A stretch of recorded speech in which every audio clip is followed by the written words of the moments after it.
Hello everyone. आज हम RPSC assistant professor 2020 history के सेकंड पेपर सॉल्यूशन की सीरीज को आगे बढ़ाते हुए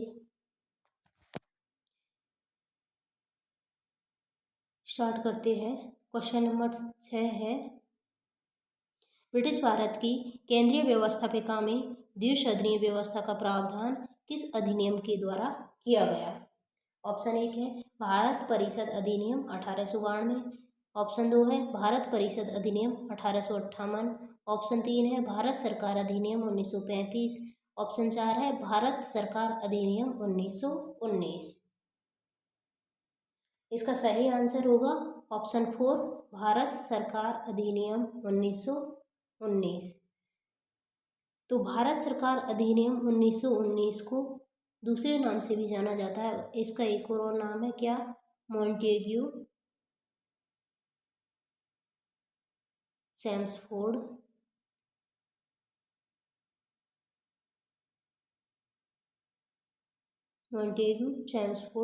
सुधार अधिनियम।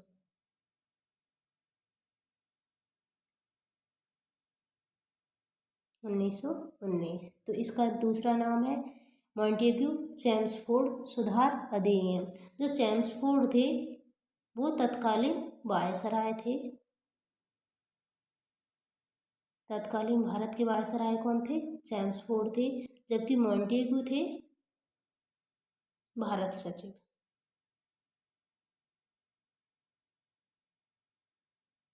इनके नाम पर इसका नाम पड़ा है मॉन्टेग्यू चेम्सफोर्ड सुधार अधिनियम। मॉन्टेग्यू चेम्सफोर्ड सुधार अधिनियम या भारत सरकार अधिनियम 1919 के तहत प्रमुख प्रावधान कौन कौन से किए गए थे?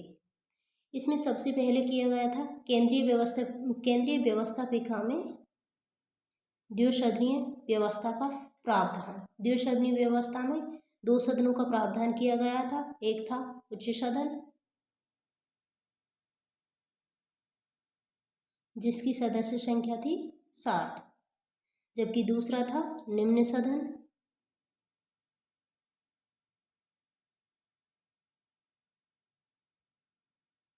जिसकी सदस्य संख्या थी 145। जो निम्न सदन है इसे ही केंद्रीय व्यवस्थापिका कहा गया है। इसमें दूसरा प्रावधान है शक्तियों का विभाजन किया गया था। इसमें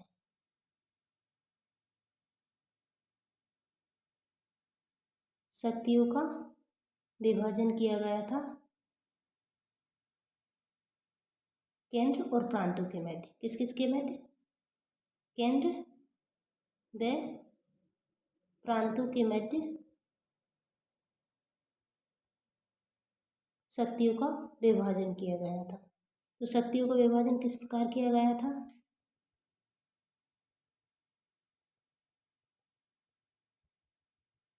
एक था केंद्र सूची,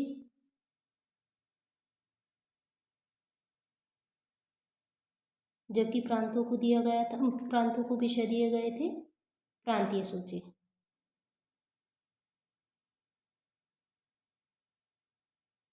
केंद्र सूची और प्रांतीय सूची। केंद्रीय सूची में थे 47 विषय, जबकि प्रांतीय सूची में थे लगभग 50 विषय। इसके अलावा एक और थी अवशिष्ट सूची।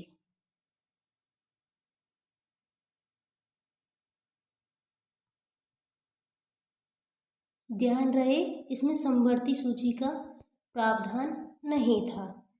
समवर्ती सूची का प्रावधान भारत सरकार अधिनियम 1935 के अधिनियम के तहत आएगा।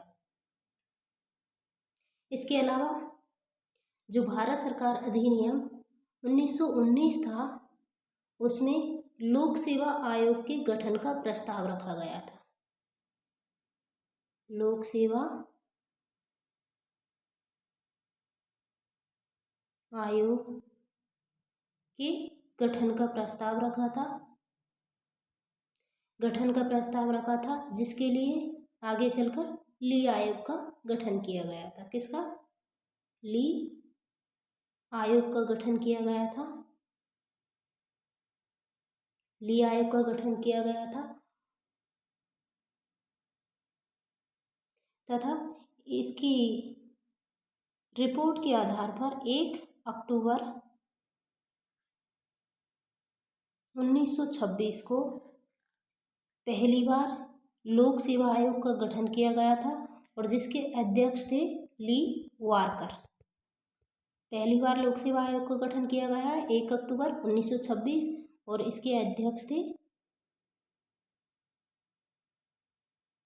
ली वारकर। ली वारकर इसके पहले अध्यक्ष थे। लोक सेवा आयोग के गठन के लिए जो ली आयोग है वो लगभग 1923 ईस्वी का है। अब हम ऑप्शन 3 में देखेंगे भारत सरकार अधिनियम 1935। भारत सरकार अधिनियम 1935 के तहत कौन कौन से प्रावधान किए गए थे।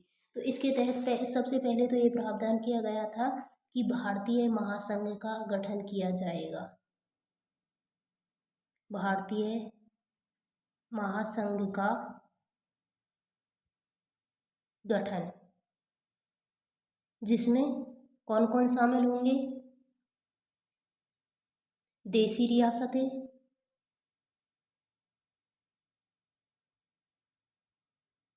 रियासतें, जो उस समय लगभग 565 की समथिंग थी, देशी रियासतें, उसके अलावा ब्रिटिश भारतीय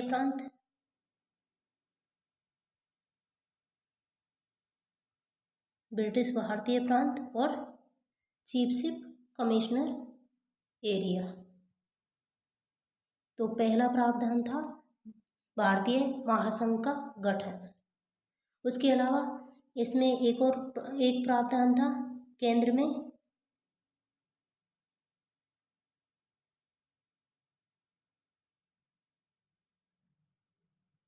द्वैध शासन की स्थापना। केंद्र में द्वैध शासन की स्थापना 1935 के अधिनियम की विशेषता है, जबकि प्रांतों में द्वैध शासन की विशेषता 1919 के अधिनियम की विशेषता है।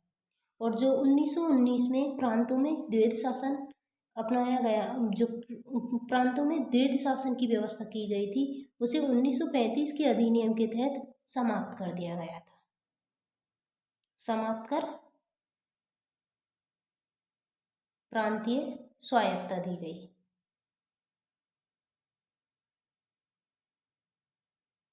प्रांतीय स्वायत्तता दी गई है किन्हीं प्रांतों को, जबकि केंद्र में द्वैध शासन का प्रावधान रखा गया था। इसके अलावा संघीय न्यायालय के गठन का प्रावधान,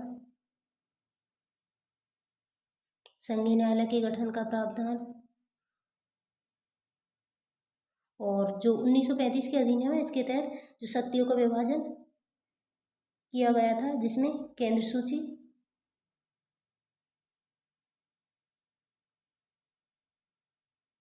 राज्य सूची,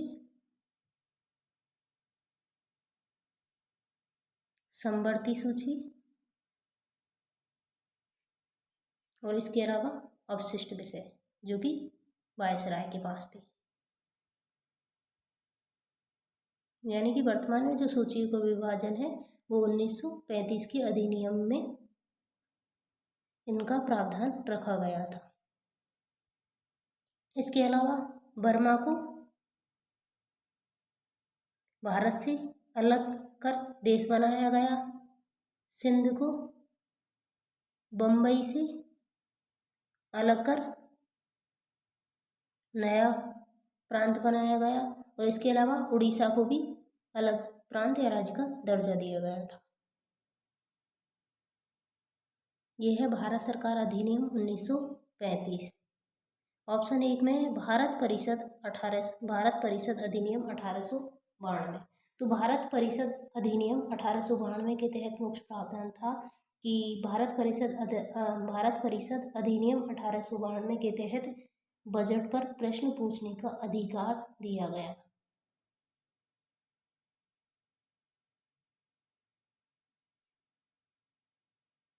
बजट पर प्रश्न पूछने का अधिकार दिया गया है। भारत परिषद अधिनियम 1892 के तहत। लेकिन इसमें एक शर्त थी कि 6 दिन पूर्व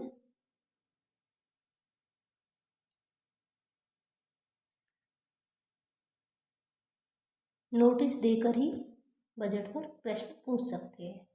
यानी 6 दिन पूर्व पहले नोटिस देना पड़ेगा, फिर बजट पर प्रश्न पूछ सकते हैं। इसके अलावा बजट पर बहस कर सकते थे, बजट की आलोचना कर सकते थे, लेकिन इसमें मतदान नहीं कर सकते थे।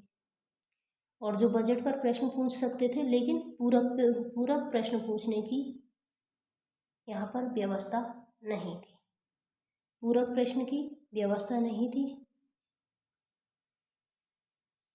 भारत सरकार अधिनियम 1858, ये 1857 की क्रांति के बाद का अधिनियम है, जिसके तहत जो भारत में कंपनी का शासन समाप्त कर दिया गया। कंपनी के शासन के स्थान पर ब्रिटिश ताज का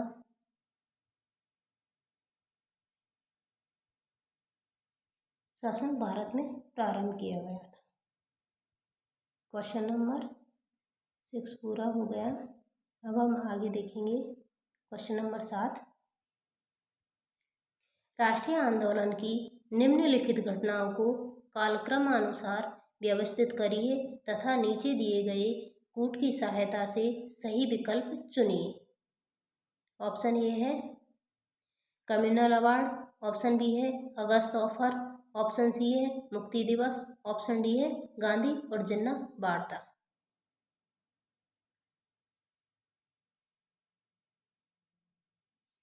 सबसे पहले देखेंगे हम कम्युनल अवार्ड। कम्युनल अवार्ड क्या है? कम्युनल अवार्ड को कहा जाता है सांप्रदायिक पांचाट। सांप्रदायिक पांचाट भी कहा जाता है। इसे मैकडोनाल्ड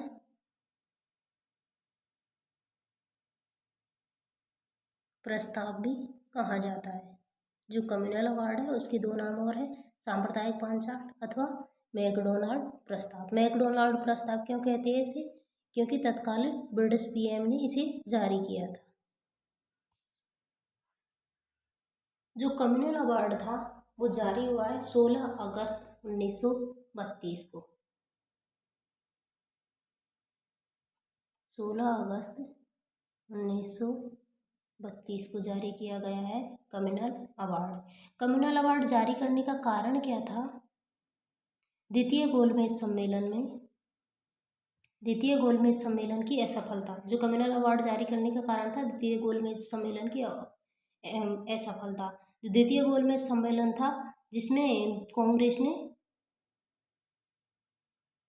भाग लिया था। कांग्रेस ने जो आरटीसी है, गोलमेज सम्मेलन है, उनमें एक बार भाग लिया था। कब लिया था? द्वितीय गोलमेज सम्मेलन में। जो कांग्रेस के प्रतिनिधि के रूप में द्वितीय गोलमेज सम्मेलन में भाग लेने के लिए गए थे महात्मा गांधी।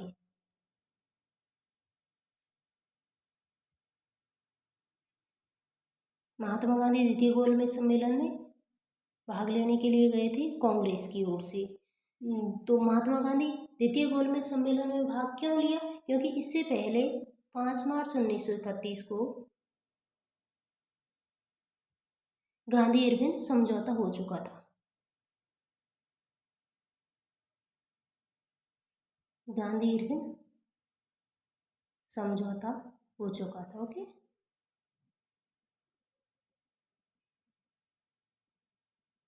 जो रेमजी मैकडोनाल्ड थे तत्कालीन ब्रिटिश पीएम, उन्होंने घोषणा की थी कि इस विषय पर, यानी कि जो अल्पसंख्यकों के विषय पर, दलितों के विषय पर सरकार स्वयं निर्णय लेगी तथा इस हेतु 16 अगस्त 1932 को सांप्रदायिक पांचाट या कम्युनल अवार्ड जारी किया, जिसमें दलितों को हिंदुओं से अलग कर पृथक निर्वाचन दिया गया। यानी कि इसमें दलितों को पृथक निर्वाचन दिया गया, हिंदुओं से अलग कर दलितों को पृथक निर्वाचन दिया गया था।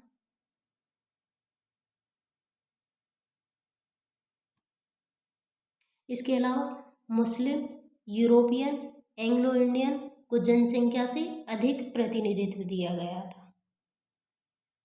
जो कम्युनल अवार्ड हुआ है 16 अगस्त 1932 को।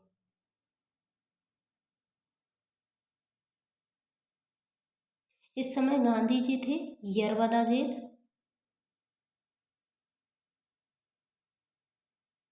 पूना में। यरवदा जेल पूना में गांधी जी थे। तो गांधी जी ने क्या किया था, जो कम्युनल अवार्ड था, सांप्रदायिक बांधछाड़ था, उसके विरोध में 20 सितंबर 1932 को आमरण अनशन जारी कर दिया। आमरण अनशन प्रारंभ कर दिया 20 सितंबर 1932 को। जैसे ही महात्मा गांधी ने आमरण अनशन प्रारंभ किया तो ठक्कर बप्पा की मध्यस्थता में गांधी और अंबेडकर के बीच एक समझौता होगा। कब? गांधी और अंबेडकर के बीच एक समझौता हुआ 24 सितंबर 1932 को। जो गांधी और अंबेडकर के बीच जो समझौता होगा उस पर साइन किसने किए हैं?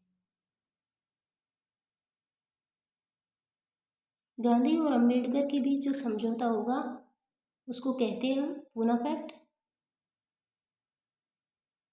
या यरवदा पैक्ट।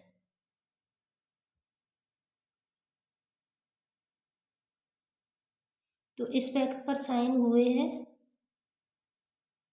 24 सितंबर 1932 को। 24 सितंबर 1932 को अंबेडकर और मदन मोहन मालवीय दोनों ने इस पर साइन किए थे, यानी कि दलित प्रतिनिधि थे अंबेडकर, जबकि सवर्ण हिंदुओं की ओर से कौन था? मदन मोहन मालवीय।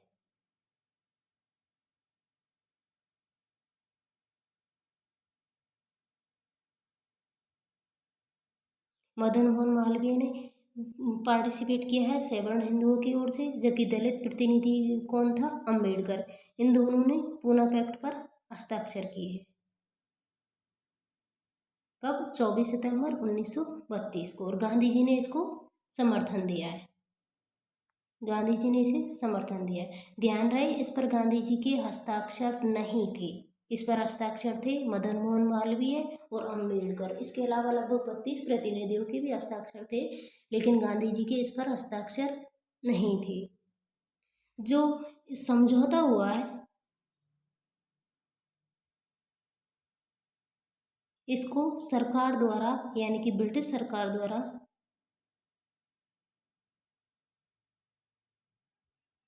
ब्रिटिश सरकार द्वारा 26 सितंबर 1932 को मान्यता प्रदान कर दी जाती है। कब? 26 सितंबर 1932 को मान्यता प्रदान कर दी जाती है। इसलिए पूना पैक्ट या यरवदा पैक्ट की डेट मानी जाती है 26 सितंबर 1932 को।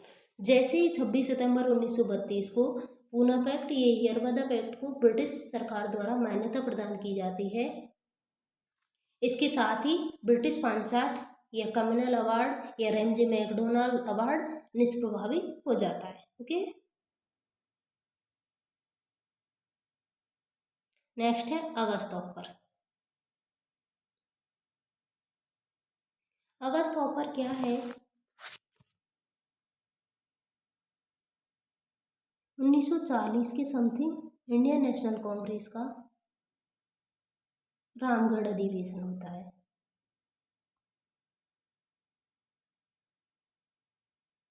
इंडियन नेशनल कांग्रेस का होता है रामगढ़ अधिवेशन। कब? 1940। ये होता है मार्च 1940 में, जिसके अध्यक्ष थे अबुल कलाम आजाद। इसकी अध्यक्षता किसने की है?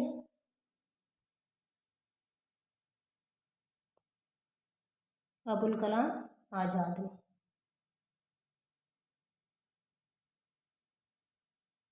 अबुल कलाम आजाद ने कांग्रेस का रामगढ़ अधिवेशन 1940, जो कि मार्च 1940 में हुआ, की अध्यक्षता की है। इस कांग्रेस के इस अधिवेशन में कांग्रेस ने अंतरिम सरकार के गठन की मांग की थी। अंतरिम सरकार के गठन की मांग की थी। तो जो अंतरिम सरकार के गठन की मांग की थी, उसके प्रत्युत्तर में तत्कालीन वायसराय थे लॉर्ड लिनलिथगो। लॉर्ड लिनलिथगो तत्कालीन वायसराय लॉर्ड लिनलिथगो ने अगस्त प्रस्ताव, यह अगस्त ऑफर जारी किया था अगस्त 1940 में। तो अगस्त ऑफर कब जारी किया है? अगस्त 1940 में। किसके द्वारा? लॉर्ड लिनलिथगो के द्वारा। क्यों? कांग्रेस द्वारा अंतरिम सरकार के गठन की मांग के प्रत्युत्तर में। इसके अलावा नेक्स्ट ऑप्शन है मुक्ति दिवस। जो मुक्ति दिवस है ये मनाया जाता है 22 दिसंबर, मतलब मनाया गया था 22 दिसंबर 1939 को। 22 दिसंबर 1939 को मुक्ति दिवस, जिसे कहा जाता है धन्यवाद दिवस भी कहा जाता है। धन्यवाद दिवस, यह मुक्ति दिवस मनाया गया था 22 दिसंबर 1939 को। किसके द्वारा मनाया गया था? मुस्लिम लीग और इसको मनाया गया था लीग प्लस अम्बेडकर। मुख्य रूप से लीग, मुस्लिम लीग और अम्बेडकर के द्वारा धन्यवाद दिवस अथवा मुक्ति दिवस मनाया गया था 22 दिसंबर 1939 को। ये क्यों मनाया गया था? जैसा कि द्वितीय विश्व युद्ध उस वक्त चल रहा था। द्वितीय विश्व युद्ध का प्रारंभ हुआ है, द्वितीय विश्व युद्ध 1939 से 1945 ईस्वी। तो 1939 में, सितंबर 1939 में जो ब्रिटेन ने द्वितीय विश्व युद्ध में मित्र राष्ट्रों की ओर से पार्टिसिपेट किया था। जैसे ही ब्रिटेन ने मित्र राष्ट्रों की ओर से द्वितीय विश्व युद्ध में पार्टिसिपेट किया था, तो उन्होंने घोषणा कर दी कि भारत भी मित्र राष्ट्रों की ओर से युद्ध में शामिल है। तो इसके विरोध में तत्कालीन जो प्रांतों की कांग्रेस सरकार थी, उन्होंने मंत्रिमंडल से इस्तीफा दे दिया। और जो इस्तीफा दिया है, उनकी खुशी में अंबेडकर तथा मुस्लिम लीग ने मुक्ति दिवस अथवा धन्यवाद दिवस मनाया गया था। कब? 22 दिसंबर 1939 को। इसके अलावा गांधी जिन्ना वार्ता ये संपन्न हुई थी 1944 ईस्वी में।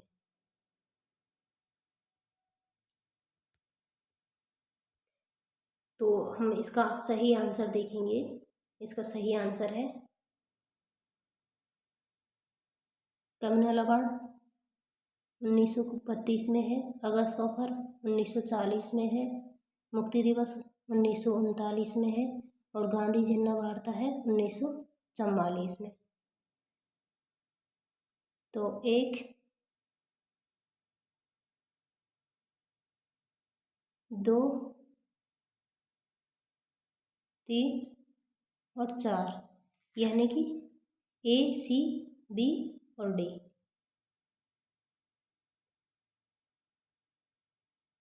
A, C, B और D, यानी कि इसका सही आंसर होगा option 4 A, C, B, D।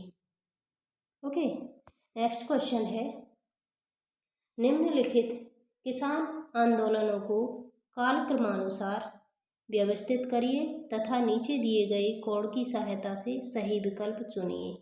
Option A है चंपारण आंदोलन, ऑप्शन बी है रायबरेली किसान आंदोलन, ऑप्शन सी है खेड़ा किसान आंदोलन, ऑप्शन डी है नील किसान आंदोलन। जो चंपारण आंदोलन ये है 1917 ईस्वी का, महात्मा गांधी के नेतृत्व में, जबकि रायबरेली किसान आंदोलन 1921 में है। खेड़ा किसान आंदोलन 1918 में है, जबकि नील किसान आंदोलन 1859-60 ईस्वी में है, जिसका वर्णन दीनबंधु मित्र ने नील दर्पण नामक नाटक में भी किया है।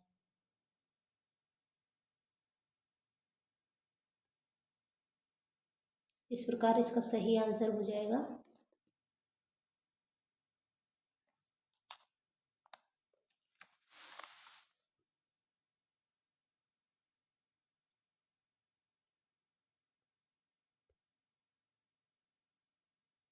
पहले नील किसान आंदोलन सबसे पहले होगा, फिर चंपारण किसान आंदोलन 1917 में, फिर होगा खेड़ा किसान आंदोलन 1918 और फिर रायबरेली किसान आंदोलन 1921।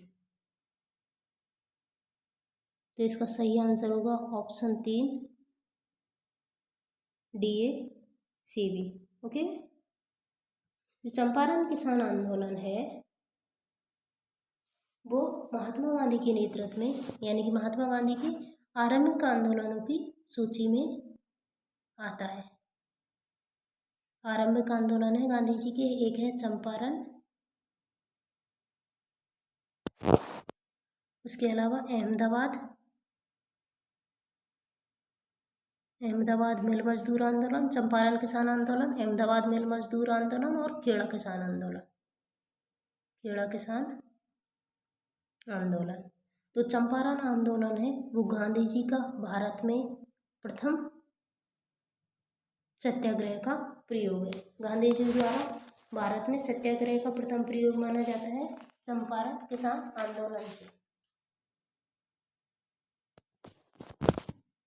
जो चंपारण किसान आंदोलन होता है 1917 ईस्वी में, 1917 में होता है, जबकि खेड़ा किसान आंदोलन 1918 में। तो चंपारण आंदोलन 1917 ईस्वी में, अप्रैल 1917 में। जो चंपारण आंदोलन में गांधी जी को आमंत्रित किया था राजकुमार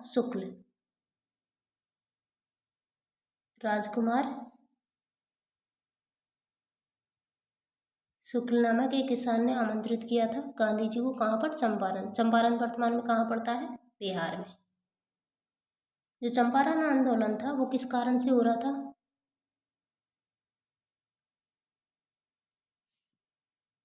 चंपारण किसान आंदोलन का मुख्य कारण था तिनकठैया पद्धति। तिनकठिया पद्धति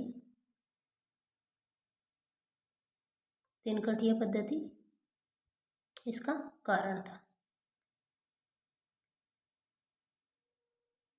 गांधी जी के नेतृत्व में प्रथम सफल सत्याग्रह का प्रयोग हुआ है। कहाँ पर? चंपारण किसान आंदोलन में। इसके अलावा जो रविन्द्रनाथ टैगोर थे उन्होंने महात्मा गांधी को किसकी उपाधि दी है? महात्मा की। तो गांधी जी को महात्मा की उपाधि किसने दी है? रविन्द्रनाथ टैगोर ने। कब? चंपारण किसान आंदोलन के बाद मिली सफलता के बाद दी थी रविन्द्रनाथ टैगोर ने। जो खेड़ा किसान आंदोलन है ये है 1918 ईस्वी में।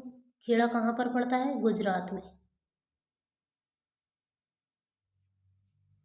खेड़ा कहाँ पर है? गुजरात में। जो इस आंदोलन का कारण क्या था? इस आंदोलन का कारण था कि यहाँ पर एक नियम था कि यदि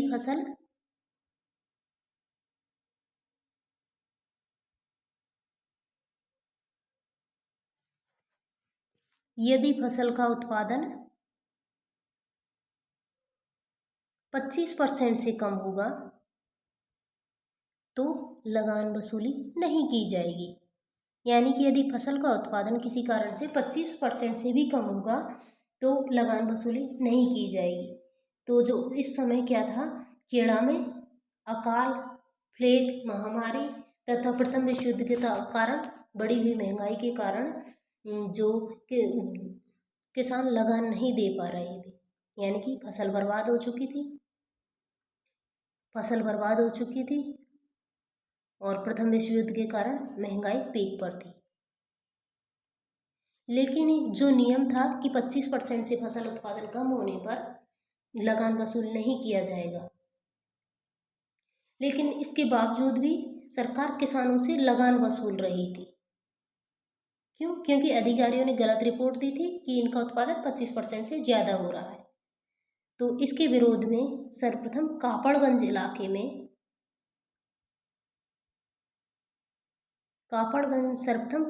इलाके में मोहनलाल पांड्या और शंकरलाल पारिक के नेतृत्व में 1917 से इस आंदोलन का प्रारंभ हो चुका था। लेकिन गांधी जी यहाँ पर गए थे गुजरात सभा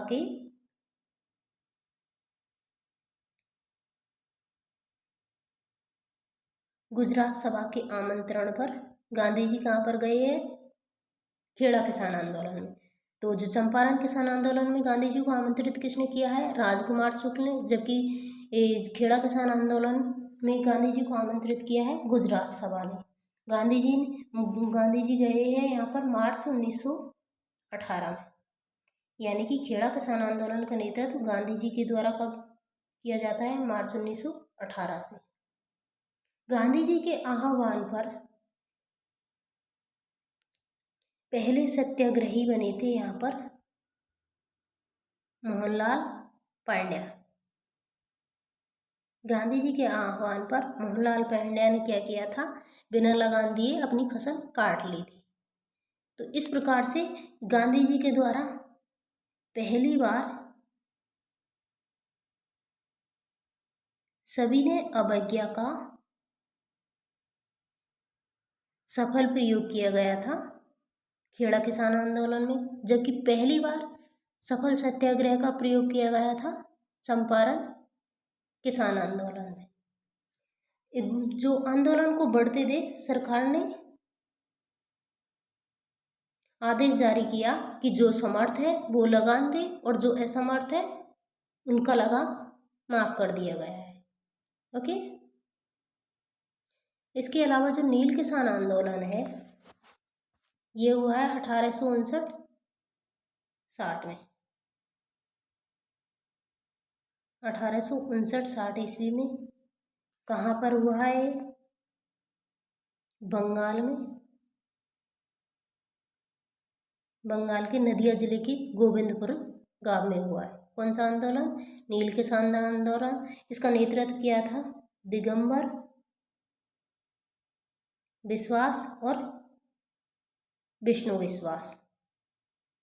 दिगंबर विश्वास और विष्णु विश्वास के नेतृत्व में यह आंदोलन किया गया था। और जो नील दर्पण है, नील दर्पण एक नाटक है। कौन सा? नील दर्पण, जिसको लिखा है दीनबंधु मित्र ने।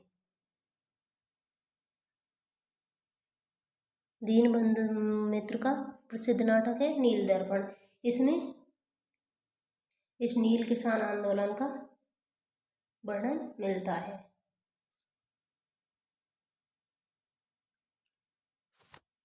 नेक्स्ट क्वेश्चन देखेंगे।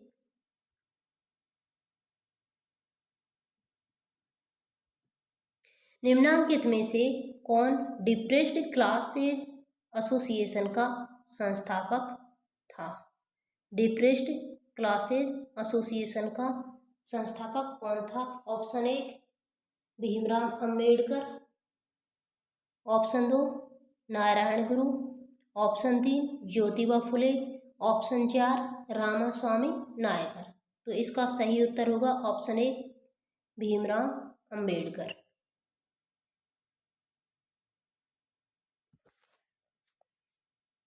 भीमराव अंबेडकर के द्वारा इसके अलावा एक बहुत सारी बुक्स लिखी गई है, जिनमें एक है एनिहिलेशन ऑफ कास्ट।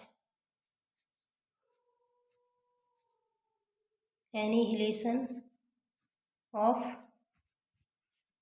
कास्ट यानी कि जाति प्रथा का विनाश। इसके अलावा जो अंबेडकर के द्वारा पत्रकारिता के क्षेत्र में भी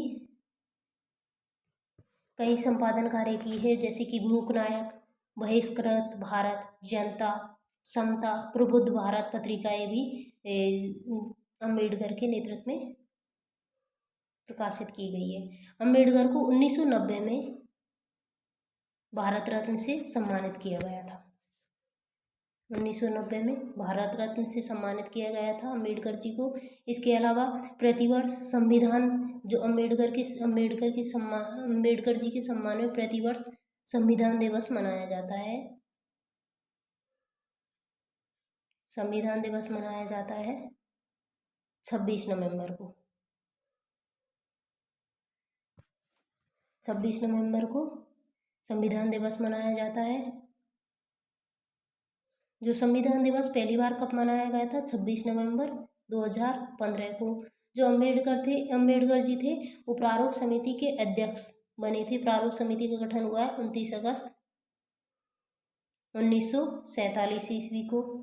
जो अम्बेडकर जी थे वो स्वतंत्र भारत के पहले विधि एवं न्याय मंत्री भी थे। इसमें एक ऑप्शन है नारायण गुरु। तो नारायण गुरु का एक प्रसिद्ध नारा था, कौन सा? एक जाति एक धर्म एक जाति एक धर्म एक ईश्वर। किसका नारा है ये? नारायण गुरु का। और इसके द्वारा केरल में एझावा आंदोलन भी चलाया गया था। इसके अलावा जो ज्योतिबा फुले है, ऑप्शन 3 में ज्योतिबा फुले, इनके द्वारा एक तो सत्यशोधक समाज की स्थापना की गई है। सत्यशोधक समाज की स्थापना की गई है। इसके अलावा गुलामगिरी इनकी प्रसिद्ध पुस्तक है। कौन सी? गुलामगिरी। गुलामगिरी पुस्तक लिखी गई है ज्योतिबा फुले जी के द्वारा और सत्यशोधक समाज की स्थापना की गई है। ऑप्शन 4 है रामास्वामी नायकर। जो रामास्वामी नायकर, जिसे पेरियार के नाम से भी जाना जाता है, इन्होंने आत्मसम्मान आंदोलन चलाया था। आत्मसम्मान आंदोलन। तो आत्मसम्मान आंदोलन किसके द्वारा चलाया गया है? रामास्वामी, पेरियार। इसके अलावा इसे द्रविड़ आंदोलन के जनक भी कहा जाता है। द्रविड़ आंदोलन का जनक।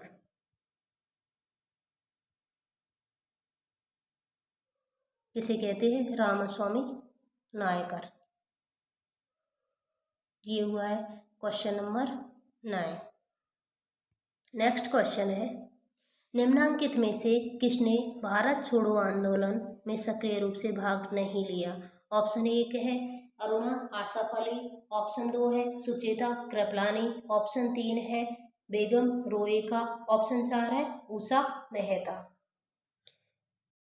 इसका सही आंसर होगा ऑप्शन 3 बेगम रोएका। जो भारत छोड़ो आंदोलन है उसका प्रारंभ हुआ है बम्बई के ग्वालियर टैंक मैदान से। बम्बई के ग्वालियर टैंक मैदान से 8 अगस्त 1942 में। 8 अगस्त 1942 में महात्मा गांधी के द्वारा मुंबई के ग्वालियर टैंक मैदान से किसका प्रारंभ हुआ है? भारत छोड़ो आंदोलन। जो भारत छोड़ो आंदोलन है उसका प्रस्ताव रखा था जवाहरलाल नेहरू के द्वारा, जबकि इस प्रस्ताव का समर्थन किया था पटेल, यानी कि वल्लभ भाई पटेल के द्वारा इसका समर्थन किया गया था, जबकि प्रस्ताव रखा था जवाहरलाल नेहरू द्वारा। जो भारत छोड़ो आंदोलन है उसका कारण क्या था? द्वितीय विश्व युद्ध के दौरान जापान द्वारा भारत पर आक्रमण का भय था। एक कारण तो इसका था जापान द्वारा आक्रमण का भय, क्योंकि उस वक्त जापान ने दक्षिण पूर्वी एशिया पर लगभग अधिकार कर लिया था। तो जापान द्वारा भारत पर आक्रमण का भय। उसके अलावा जो क्रिप्स मिशन था उसकी असफलता, क्रिप्स मिशन की असफलता और जापान द्वारा भारत पर आक्रमण का भय। गांधी जी ने इस वक्त नारा दिया था कौन सा? करो या मरो। करो या मरो का नारा दिया है किसने? गांधी जी ने। या तो देश को आज़ाद करो या इस दौरान या इस प्रयास में मारे जाओ। या तो देश को आज़ाद करो या इस प्रयास में मारे जाओ, ये नारा दिया है किसने? महात्मा गांधी ने। जो भारत छोड़ो आंदोलन है इसको स्वतः स्फूर्त आंदोलन भी कहते हैं। स्वतः स्फूर्त आंदोलन। स्वतः स्फूर्त आंदोलन क्यों कहते हैं इसे? स्वतः स्फूर्त आंदोलन इसे इसलिए कहते हैं क्योंकि इस आंदोलन के दौरान क्या हुआ था? 8 अगस्त 1940 को यह आंदोलन प्रारंभ हो गया और तथा 8 अगस्त और 9 अगस्त के मध्य जो 12 बजे थे, यानी कि 12 बजे, रात को 12 बजे से ब्रिटिश सरकार द्वारा एक ऑपरेशन चलाया गया था। कौन सा operation? Zero over. Operation zero over चलाया गया था किसके द्वारा? ब्रिटिश सरकार के द्वारा। कब? रात को 12 बजे, 8 और 9 अगस्त की मध्यरात्रि को ऑपरेशन जीरो ओवर चलाया था, जिसमें कांग्रेस के सभी बड़े नेताओं को गिरफ्तार कर लिया था। जिसमें कांग्रेस के सभी बड़े नेताओं को गिरफ्तार कर लिया था। तो गिरफ्तारी के बाद भी ये आंदोलन सक्रिय रहा। न केवल सक्रिय रहा बल्कि जोर शोर से चलता रहा। तो बिना नेतृत्व के भी ये आंदोलन स्वतः स्फूर्त रूप से चलता रहा। इस कारण इसे स्वतः स्फूर्त आंदोलन भी कहते हैं। इसके अलावा इसे आंदोलन को अगस्त क्रांति भी कहते हैं। अगस्त क्रांति क्यों कहते हैं? क्योंकि इस आंदोलन का प्रारंभ अगस्त में हुआ है। और इसके अलावा अगस्त क्रांति क्यों कहते हैं? क्योंकि ये आंदोलन बाद में हिंसक हो गया था।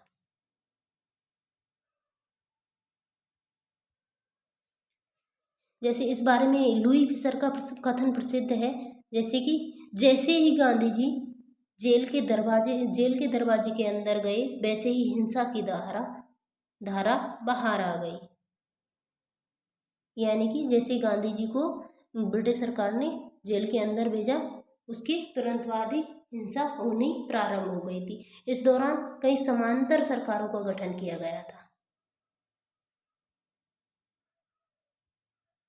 समांतर सरकारों का गठन किया गया था, यानी कि केंद्रीय स्तर पर ब्रिटिश सरकार थी और जो प्रांतों में थी जहाँ पर आंदोलनकारियों ने अपनी सरकारों का गठन कर लिया था। यानी कि एक सरकार केंद्र में है और एक उसके अलावा प्रांतों में अलग अलग सरकारें थी जो अपने आप में स्वतंत्र सरकारें थी। इनमें प्रसिद्ध सरकारें हैं। सबसे पहले थी बलिया में। बलिया कहाँ पड़ता है? उत्तर प्रदेश में। बलिया में थी चित्तू पांडे के नेतृत्व में। चित्तू पांडे के नेतृत्व में है बलिया में। उसके अलावा ताम्रलिप्ति या तामलुक में है तामलुक या ताम्रलिप्ति में है सतीश सावंत के नेतृत्व में। सतीश सावंत के नेतृत्व में तामलुक या ताम्रलिप्ति में समांतर सरकार का गठन किया गया था। और इसके अलावा सतारा महाराष्ट्र में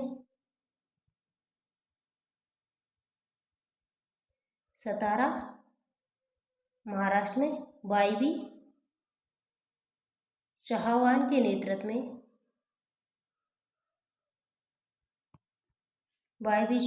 नेतृत्व में तथा इसका साथ दिया था नाना पाटिल और वाईबी चौहान के नेतृत्व में समांतर सरकार का गठन किया गया था। तो यह है भारत छोड़ो आंदोलन। आज हम इतने ही क्वेश्चन करेंगे, बाकी के क्वेश्चन अगले वीडियो में।